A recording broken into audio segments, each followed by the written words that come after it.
আসসালামু আলাইকুম প্রিয় দর্শক, বিএনপির চেয়ারপারসনের উপদেষ্টা ছিলেন অ্যাডভোকেট ফজলুর রহমান। ছিলেন বললাম কেন? ছিলেন বললাম এই কারণে যে আজ থেকে তার এই পদটা স্থগিত করা হয়েছে, মানে 3 মাসের জন্য স্থগিত করা হয়েছে। আপনারা জানেন যে ওনাকে বিএনপির পক্ষ থেকে একটা শোকজ করা হয়েছিল এবং সেই শোকজের জবাব উনি দিয়েছেন, বেশ বড় জবাব দিয়েছেন।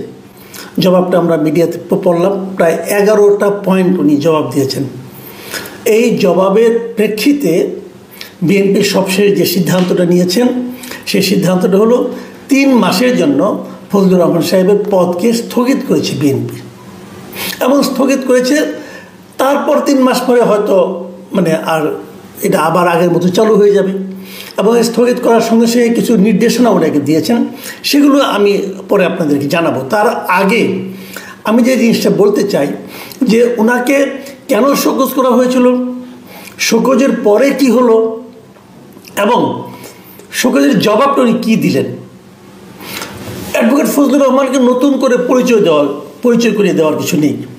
ওনাকে এখন সবাই চেনেন, কারণ আমি মনে করি এই মুহূর্তে বাংলাদেশের মুক্তিযুদ্ধের পক্ষে সবচেয়ে ভোকাল, সবচেয়ে উচ্চ কণ্ঠে যিনি কথা বলেন তিনি হচ্ছেন এই অ্যাডভোকেট ফজলুর রহমান।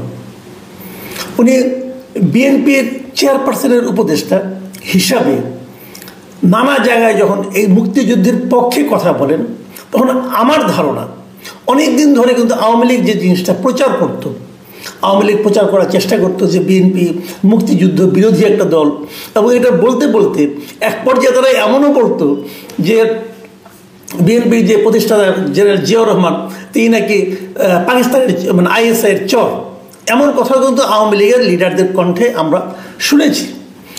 এবং বিএনপিতে স্বাধীনতা বিরোধীরা এসে ভর করেছে, হ্যান করেছে, এই সমস্ত নানা কথাবার্তা কিন্তু আমরা আওয়ামী বয়ানে গত 15 বছর ধরে শুনে এসেছি।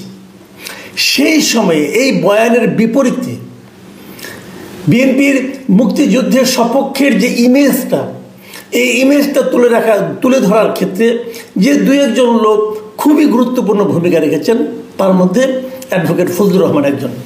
এবং আমি নিজে ব্যক্তিগতভাবে ওনার সঙ্গে বেশ কয়েকবার বসেছি, কথা বলেছি। মানুষকে না যখন আপনি খুব ক্লোজলি দেখবেন তখন তাকে আপনি চিনতে পারবেন। মানুষ যখন কোনো অনুষ্ঠানে দেখেন তখন তো সে আনুষ্ঠানিকভাবে আসে, প্রিপারেশন নিয়ে আসে, কিন্তু তার সঙ্গে যখন আপনার আট পরে ভঙ্গিতে কথা হয় তখন আপনি বুঝতে পারবেন লোকটা আসলে কেমন। তো সেটা দেখে আমার কাছে মনে হয়েছে এই অ্যাডভোকেট ফজলুর রহমান সাহেব জীবনে অন্য অনেক কিছুর সঙ্গে আপোষ হয়তো করেছেন, হয়তো আগামীতেও করবেন, কিন্তু একটা ক্ষেত্রে উনি আপোষহীন, সেটা হলো মুক্তিযুদ্ধ। উনি নিজে মুক্তিযোদ্ধা ছিলেন এবং মুক্তিযুদ্ধের প্রশ্নে উনি আপোষহীন, একদম বিন্দু মাত্র কাউকে উনি ছাড় দেন না। সেগুলো বলতে যে উনি কী কী কথা বলেছেন না বলেছেন এগুলি নিয়ে নানা ধরনের বিতর্ক তৈরি হয়েছে, ওনার বাসার সামনে মব তৈরি হয়েছে, কিন্তু উনি কিন্তু ওনার অবস্থান থেকে বিন্দুমাত্র নড়েননি। এটা আমরা সবাই দেখেছি, জেনেছি। কালকে উনি প্রেস কনফারেন্স শুরু করেছিলেন এবং উনি যে জবাবটা দিয়েছেন সেই জবাবটা যদি আপনারা একটু আমরা যদি পড়ি তাহলে আমরা ওনার অবস্থানটা আরও ক্লিয়ার হতে পারবো যে উনি কী বলেছেন, কেন বলেছেন।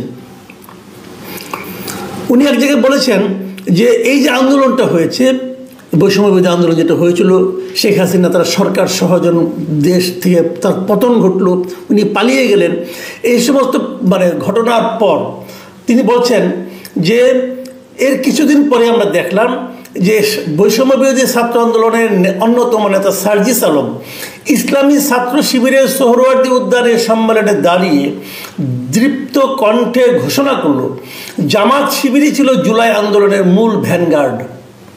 আমি সেদিনই প্রমাদ গুনলাম এবং আন্দোলনের সমস্ত বিজয়কে তারা নিজেদের মধ্যে কুক্ষিগত করল।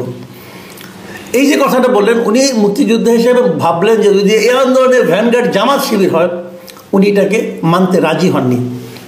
এবং ওনার বক্তব্য হলো এই আন্দোলনের পটভূমি সব কিছু তো তৈরি করেছিল বিএনপি। গত 15 বছর ধরে এদেশের মানুষের মধ্যে স্বৈরাচার বিরোধী মনোভাবকে ধীরে ধীরে তিলে তিলে এবং বিভিন্ন প্রক্রিয়ার মাধ্যমে, বিভিন্ন ঘটনার মাধ্যমে মানুষের মধ্যে কিন্তু এই বীজ বপন করেছিল এবং সে চারা হিসেবে বৃক্ষ এবং সব কিছু চূড়ান্ত পর্যায়ে নিয়ে গিয়েছিল বিএনপি। এবং শেষে বৈষম্য বিরোধী ছাত্র আন্দোলন, যে বৈষম্য বিরোধী যে কোটা বিরোধী আন্দোলন, সেই আন্দোলনের মাধ্যমে এই আন্দোলনটা, এই স্বৈরাচার বিরোধী আন্দোলনটা চূড়ান্ত রূপ ধারণ করেছে। এই সময় যদি সার্জিস আলম যদি বলেন যে এই আন্দোলনের ভ্যানগার্ড ছিল ছাত্র শিবির এবং জামাত, তো স্বভাবতই যে প্রতিক্রিয়া হওয়ার কথা একজন মুক্তিযোদ্ধার, ফজলুর রহমান সাহেব সেটাই হয়েছে। এবং তারপর উনি বললেন যে অবাক বিশ্বের এর পরবর্তী সময়ে অবাক বিশ্বের সবাই দেখল ৭১ পরাজিত শক্তি জামাত শিবির সদর্পে মাঠে হাজির হয়েছে এবং দাবি করছে সমস্ত আন্দোলনের ভ্যানগার্ড তারাই, এবং শুধু একটা নির্বাচনের জন্য তারা আন্দোলন করেনি, বরং ৭১ মুক্তিযুদ্ধকে অস্বীকারের মতো দুঃসাহস তারা প্রদর্শন করতে লাগলো। এবং তারপর উনি এক জায়গায় বলেছেন, লিখিত জবাবে দিয়েছেন যে এরপর থেকে জামাত শিবির এবং এনসিপি একসাথে বলা শুরু করলো 1947 হলো প্রথম স্বাধীনতা এবং 2024 হলো দ্বিতীয় স্বাধীনতা, আর 1971 হলো ভাইয়ে ভাইয়ে ঝগড়া।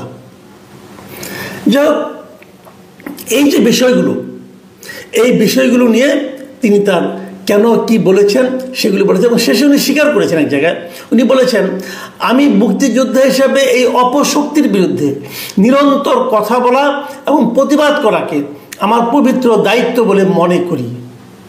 গত 6 মাস ধরে এ ব্যাপারে আমি শত শত বক্তব্য দিয়ে যাচ্ছি, এর মধ্যে 2-1টা বক্তব্যে আমার কিছু ভুল ত্রুটিও থাকতে পারে, কারণ আমি তো মানুষ। এই জায়গাটাতে ফজলুর রহমান সাহেব কিন্তু কিছুটা স্বীকার করলেন যে আমার ভুল হতে পারে, কিন্তু ভুল হলেও সেটা ছিল অনিচ্ছাকৃত এবং মানুষ হওয়ার কারণে, মানুষের যেরকম ভুলভ্রান্তি থাকি সেই কারণে হয়তো হতেও পারে।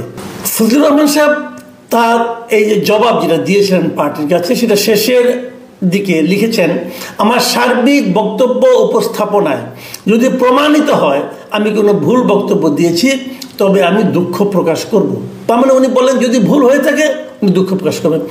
এরকম একটা জবাবের পর আমার কাছে জবাবটাকে মনে হচ্ছে যে অ্যাগ্রেসিভ কোনো জবাব না, বাট জবাবটা উনি আত্মপক্ষ সমর্থনের মতো করে করেছেন, আত্মপক্ষ সমর্থন করেছেন, পাশাপাশি দলের প্রতি তার যে আনুগত্য সেটাও উনি প্রকাশ করেছেন। এবং বিএনপি যে কাজটা করেছে, আমি বিএনপির কাজটাকেও আমি একভাবে প্রশংসা করব এই কারণে যে বিএনপি যে সিদ্ধান্তটা দিয়েছে সেই সিদ্ধান্তটা আমার কাছে মনে হয়েছে যে লঘুভাবে গুরুকুরু শাস্তি দেওয়া হয়নি। এবং সেখানে বিএনপির এই যে সিদ্ধান্ত, সেখানে যে জিনিসটা লেখা আছে আমি একটু শেষ দিকে একটু পড়ে শোনাই। সেখানে বিএনপির পক্ষ থেকে বলা হয়েছে, আপনি আজ 26শে আগস্ট কারণ দর্শানোর নোটিশের যে জবাব দিয়েছেন তা সন্তোষজনক নয়। তথাপিও বীর মুক্তিযোদ্ধা হিসাবে মুক্তিযুদ্ধে আপনার অবদান বিবেচনা করে কঠোর সাংগঠনিক ব্যবস্থা গ্রহণ না করে আপনার দলীয় প্রাথমিক সদস্য পদ সহ সকল পর্যায়ের পদ 3 মাসের জন্য নির্দেশক্রমে স্থগিত করা হলো। এখন থেকে আপনি টকশো বা সামাজিক যোগাযোগ মাধ্যমে কথা বলার সময় দেশের মর্যাদা ও দলের নীতিমালা যাতে ক্ষুণ্ণ না হয় এবং দেশের জনগোষ্ঠীর ধর্মীয় অনুভূতিতে আঘাত না লাগে সে বিষয়ে সর্বদা সতর্ক থাকবেন। আমার কাছে মনে হয়েছে যে এই সিদ্ধান্তটা খুবই সতর্কভাবে দেওয়া হয়েছে।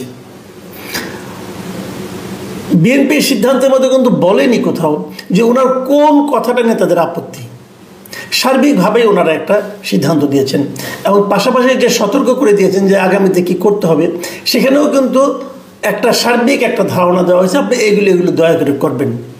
আমি মনে করি উভয় পক্ষের বক্তব্যই ঠিক আছে।